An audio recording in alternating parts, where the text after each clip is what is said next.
Hola amigos de Oner Ediciones. Estamos aquí en una nueva entrega de Oner Ediciones para hablarles de un tema que, bueno, pues si ustedes nos escuchan desde fuera de España, pues se sorprenderán.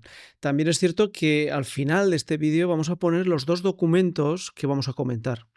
Uno de ellos está realizado por personas sudamericanas y por lo tanto, bueno, pues ellos han construido esa historia y han establecido cómo puede ser esa historia dentro de lo que sería el hecho histórico. Queremos traerles aquí el comentario, por una parte, de una noticia que nos sorprendió hace unas semanas, en las que oímos que Puerto Rico quería ser español. Y bueno, pues la curiosidad innata de las personas que seguimos fuera de la televisión, pues los canales de las redes sociales y YouTube, pues al final YouTube nos ha traído la información sin buscarla. El algoritmo hace su trabajo y nos ayuda. En esta ocasión es un vídeo que les pondremos al final donde se relata los hechos concretos de por qué Puerto Rico debería volver a ser y tener la posibilidad de que sus ciudadanos decidieran ser españoles. Es un hecho histórico, con lo cual nadie puede estar en contra, sí que pueden opinar en contra, pero los hechos son los que son. Concretamente se relata el hecho de que de una forma torticera, estúpida y desde luego muy poco acertada por parte de los políticos del momento, pues cedieron Filipinas, Cuba y Puerto Rico. Pero esto no fue el orden. El orden fue primero Cuba y Puerto Rico, en unas negociaciones que, bueno, pues se realizó por parte no del gobierno español, sino de un delegado francés que vivía en Washington. Y en el relato, en el vídeo, se nos explica perfectamente este francés qué características tenía. Al escuchar el continuo, lo que observamos es que la política, los políticos que estaban en el momento, en ese momento el presidente Sagasta, pues realizó actuaciones que cuando menos se les puede decir que eran unos torpes de armas tomar. Dejaron que ese francés negociara, negoció un tratado que después se llevó al pie de la letra al tratado que se firmó en París. Pero que nunca ese tratado fue ratificado por las Cortes españolas. Vamos a escuchar un corte primero donde ustedes van a poder escuchar en directo lo que relata esta historiadora. Vamos a ella. El 12 de agosto de 1898 comienza oficialmente a negociarse el protocolo que va a dar por terminada la guerra entre España y Estados Unidos. Y en paralelo, acá en Puerto Rico están ocurriendo otras cosas que quiero también contar.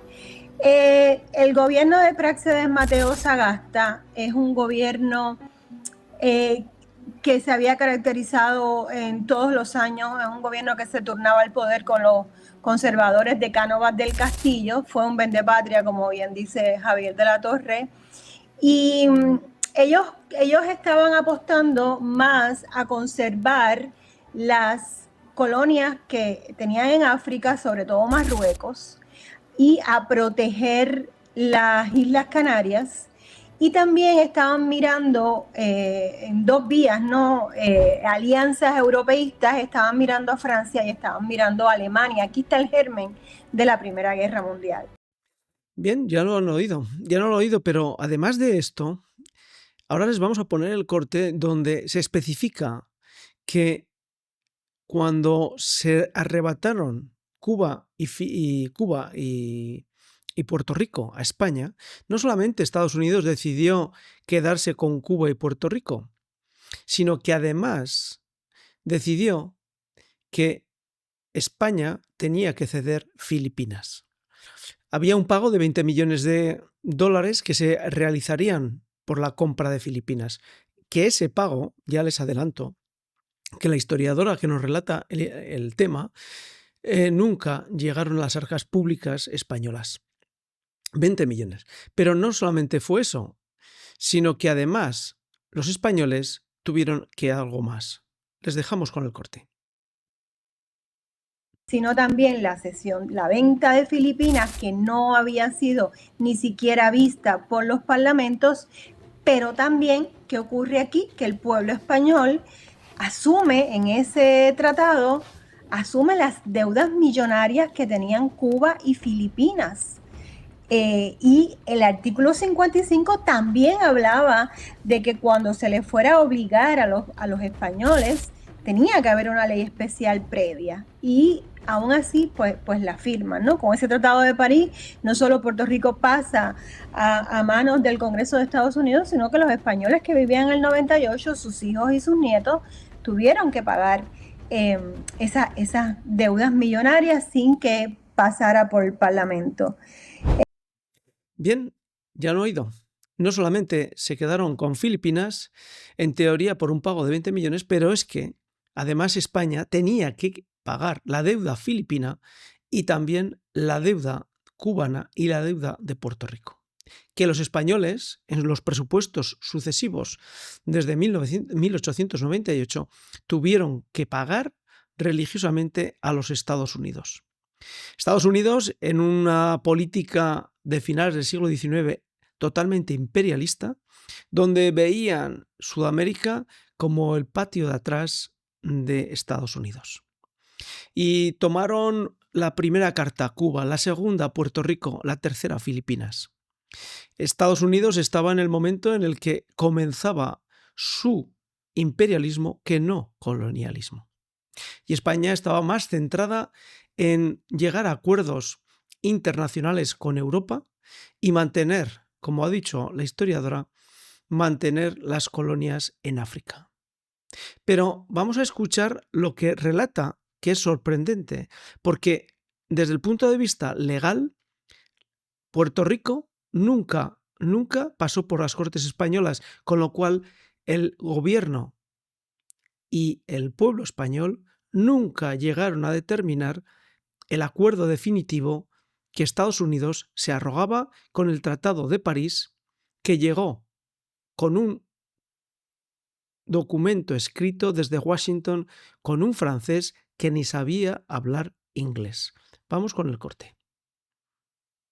El recorrido inconstitucional, ilegal, irregular continúa y en febrero de 1899 Sagasta, un poco arrinconado, pero evidentemente no avergonzado, porque luego este personaje vuelve a ser presidente de gobierno en 1901, que no sé cómo ocurrió. Y vuelve a llevar el tema a las Cortes, intentando que las Cortes le aprueben la ley de indemnidad para Filipinas. Evidentemente él no quería asumir la responsabilidad histórica que le tocaba.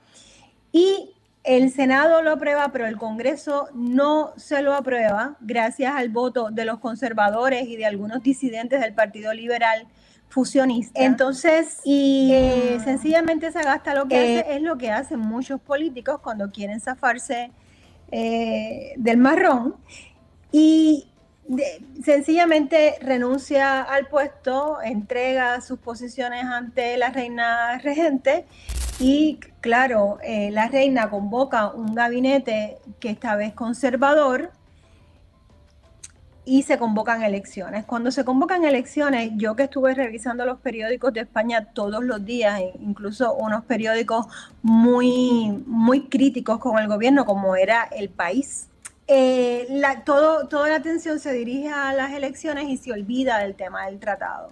Entonces, claro, llega el nuevo gobierno conservador. Ese gobierno conservador esos conservadores fueron los que no aprobaron la ley de indemnidad que había pedido Sagasta en febrero, y por lo tanto se vieron un poco frente a la disyuntiva de que no lo iban a aprobar ahora por vergüenza, si se puede decir. Lo cierto es que no lo llevaron a las Cortes, y en abril de 1898 leo en los periódicos de Estados Unidos, son los que reseñan la noticia, que la reina regente firmó y ratificó el Tratado de París. La reina no podía ratificar, no tenía poder constitucional para ratificar nada, porque quien tenía ese poder eran las Cortes. Y ya sabemos que el tema nunca llegó a verse. Las Cortes tenían no solo que aprobar las leyes especiales previas antes de ceder territorio, sino que tenían que ratificar todo el tratado por el mero hecho de que incluía una deuda que el pueblo español debía pagar, y en efecto pagó. Bueno, pues esto cuanto menos es sorprendente. Sorprendente porque, bueno, pues nos está relatando una situación en la que vemos cómo los políticos de finales del siglo XIX españoles estaban totalmente corruptos, decaídos y dentro de una política separatista interna y una política totalmente cortoplacista. ¿Les suena? Pero si traemos estos cortes, además de para recordarnos qué situación y cómo fue la pérdida de Puerto Rico, la pérdida ciudadana española de los puertorriqueños, y de los cubanos y de los filipinos, es para traerles estos otros cortes. Cuando nosotros hablamos de José Antonio Primo de Rivera, tenemos la idea en la cabeza de un José Antonio Primo de Rivera de el inicio de los albores de la Guerra Civil. Pero les tengo que decir que escuchando este vídeo de Puerto Rico, Cuba y de Filipinas, he caído un poco en la cuenta de que el José Antonio que crió y se educó conoció no la Guerra Civil, porque la Guerra Civil no la pudo ver, porque fue ejecutado. José Antonio Primo de Rivera, todos sus argumentos políticos que desarrolló estaban basados en lo que eran escasamente 20 años antes. Primo de Rivera, José Antonio, nació en el inicio del siglo XX. Y él, cuando era un mozo estudiando en su bachillerato, seguro que tenía conocimiento de cómo habían actuado los partidos políticos y la regenta en el momento de finales del siglo XIX y de la pérdida de Cuba, Puerto Rico y Filipinas. Y esto probablemente le llevó a hacer esta afirmación que les ponemos. Que desaparezcan los partidos políticos. Nadie ha nacido nunca miembro de un partido político. En cambio, nacemos todos miembros de una familia. Somos todos vecinos de un municipio. Nos afanamos todos en el ejercicio de un trabajo.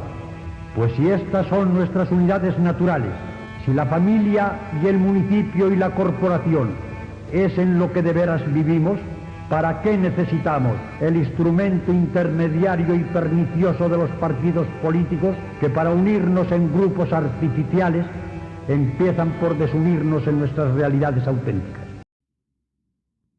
Claro, con esta afirmación uno piensa que si la proyecta en los albores de la Guerra Civil, está todo traducido en una situación prebélica de guerra civil. Pero no, estoy determinando en este vídeo que probablemente la sustancia, el fundamento de José Antonio a la hora de hacer estas conclusiones no estaban enraizadas en lo que no pudo saber la crueldad de la guerra civil, sino que estaban basadas en las actuaciones de finales del siglo XIX de los partidos políticos como habían entregado Filipinas, Puerto Rico y Cuba, y cómo la política de partidos había destrozado la economía española de principios del siglo XX. Vamos con este otro corte porque también es muy interesante. La consideración es que el individuo tiene su libertad individual. Porque solo se respeta la libertad del hombre cuando se le estima como nosotros le estimamos, portador de valores eternos. Cuando se le estima envoltura corporal de un alma que es capaz de condenarse y de salvarse. Ahora bien, para José Antonio esa libertad profunda del hombre solo era posible dentro de un orden, dentro de una unidad superior.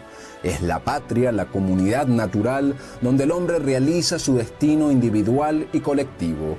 Para José Antonio, abro comillas, la patria es una unidad total en la que se integran todos los individuos y todas las clases. No puede estar en manos del partido o de la clase más fuerte. Un pueblo es una integridad de destino, de esfuerzo, de sacrificio y de lucha. En este corte lo que han podido ver es que para José Antonio el hombre era algo más que hombre, tenía una trascendencia. Y la patria era donde ese hombre podía llegar a estar nutrido para defenderse de qué. Olvidémonos de la guerra civil. Nos podíamos defender de los partidos políticos que habían tomado decisiones totalmente equivocadas, totalmente al margen del pueblo y habían llevado a una situación de pobreza y de enfrentamiento social por falta de una economía suficiente. José Antonio, un hombre viajado, pudo conocer cómo se vivía en Europa, cómo era el liberalismo y cómo era el socialismo y el capitalismo y cómo actuaban ambos dentro del ser de Europa. Vamos con el corte. Él decía, el capitalismo era enemigo tanto del obrero como de los patronos, pues eliminaba la competencia sana al poner la producción en pocas manos. Abro comillas, mientras el liberalismo escribía maravillosas declaraciones de derechos en un papel que apenas leía casi nadie, vimos cómo en las capitales europeas se hacinaban los seres humanos entre la miseria y la tuberculosis, recibiendo de cuando en cuando el sarcasmo de que se les dijera lo muy libre y lo muy soberanos que eran. Cierro comillas, se le decía al obrero que ahora era libre, libre para aceptar las condiciones del patrono o para morirse de hambre. Según José Antonio, es precisamente esta situación la que produce el fenómeno del socialismo y del comunismo. Para José Antonio tenía todo el sentido que naciera el socialismo frente a la precariedad económica de las masas.